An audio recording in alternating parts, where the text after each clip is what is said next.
pergunta dela é o seguinte, ela fala que gosta muito do programa e queria saber do professor se ele acredita na Terra plana.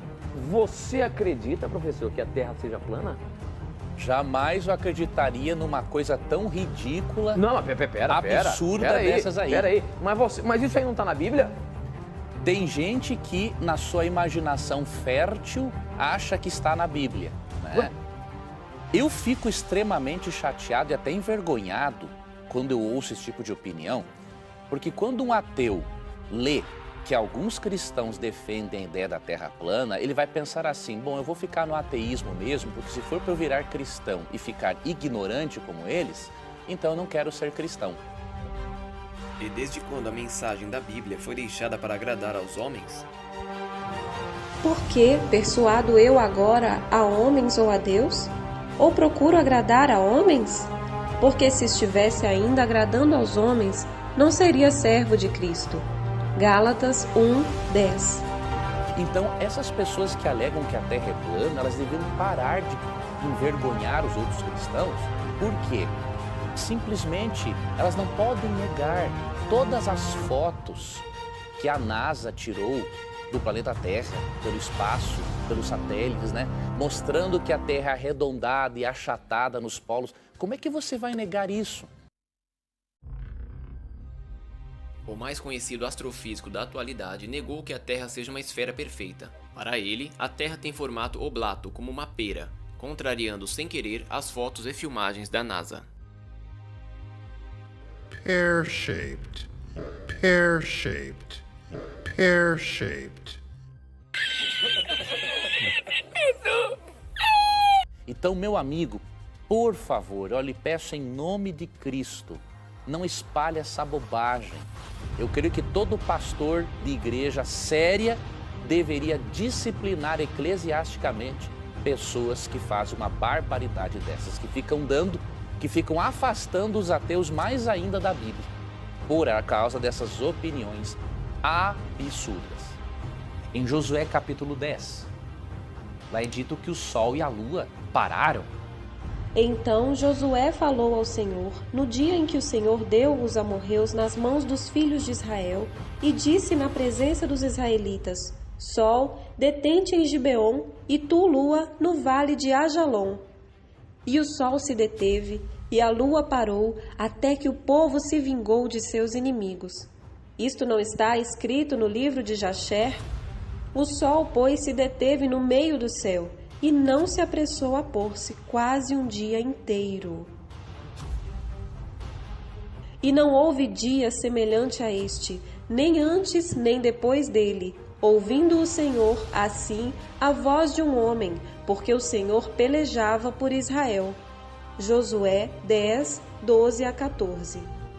Mas nós sabemos que os dias e as noites não são determinados pelos movimentos do sol, mas é pelo giro da terra em torno do seu próprio eixo.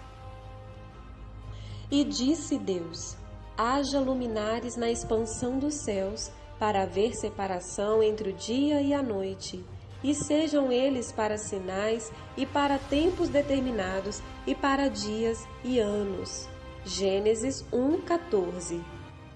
E, portanto, cuidado com esse tipo de teoria absurda, que não pode ser baseada na Bíblia e que traz mais desonra para o cristianismo do que glória para o reino de Deus. Deixe-me afirmar, para longe de qualquer questionamento, uma situação que seria até redundante, até pleonástica. Eu creio na Bíblia Sagrada. A Bíblia, para mim, é a palavra de Deus. Eu tenho vários exemplares da Bíblia. Esses livros todos estão aqui, são sobre Bíblia, sobre ciência, sobre religião. Eu dedico a minha vida a pregar a palavra de Deus. Agora, eu não preciso defender a Bíblia com coisas indefensáveis.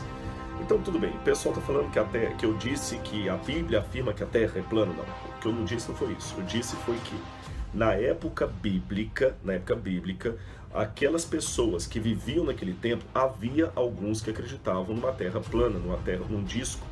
Estranhamente, curiosamente, tem sido alvo de algumas polêmicas em pleno século XXI. Uma era em que temos aí telescópios espaciais, satélites, viagens ao espaço. Há pessoas que têm se levantado questionando se a Terra realmente seria um globo. E eu fico assim bastante preocupado quando eu vejo algumas coisas como essa, algumas teorias de conspiração que começam a aflorar, né, no meio daquele povo que não deveria aparecer por falta de conhecimento. já que aumenta o número de pessoas que têm sido enganadas pelo mito da Terra plana. Sim, em pleno século XXI, isso está acontecendo. O pior de tudo é que quem tem defendido essa ideia estapafúrdia, em vídeos e textos na internet, diz fazê-lo em defesa da Bíblia. Mas por que esses homens que são tão conhecidos no meio cristão, possuem canais no YouTube, combatem algo que, além de ser evidenciado por inúmeras provas, ainda é corroborado pelas próprias escrituras? Talvez por isso. Porque amavam mais a glória dos homens do que a glória de Deus. João 12:43. Mas nem tudo está perdido. É por isso que a Bíblia diz que Jesus Cristo estava dando mandamento aos apóstolos que escolheram pelo Espírito Santo, quando de repente foi elevado à vista deles às alturas. E Jesus saiu subindo, gente, a ponto de ser encoberto pelas nuvens. Não pense que ele se escondeu atrás das nuvens para entrar dentro do seu disco voador para partir para a Via Láctea. Não tem nada de pluct-plact-zoom aqui. Ele continuou subindo.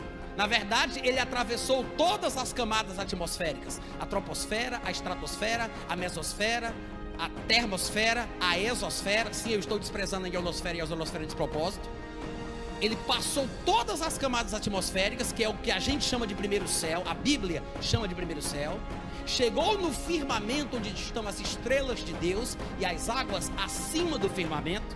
Lembra quando a Bíblia fala do dilúvio, que Deus abriu as comportas dos céus para que as águas acima do firmamento caíssem na terra, né? Os que não conhecem muito a Bíblia chamam isso de espaço sideral. Mas ele atravessou este segundo céu, onde estão as estrelas e as águas acima do firmamento. Chegou no terceiro céu, que a Bíblia chama de paraíso, onde está o trono de Deus. Flexionou os seus joelhos sem sangue e se assentou à direita da majestade nas alturas. Well, what I'm preaching about today is called the flat earth. And I'm sure you guys have heard of this theory before, but I'm sure you've never heard it from somebody who actually studied the Bible.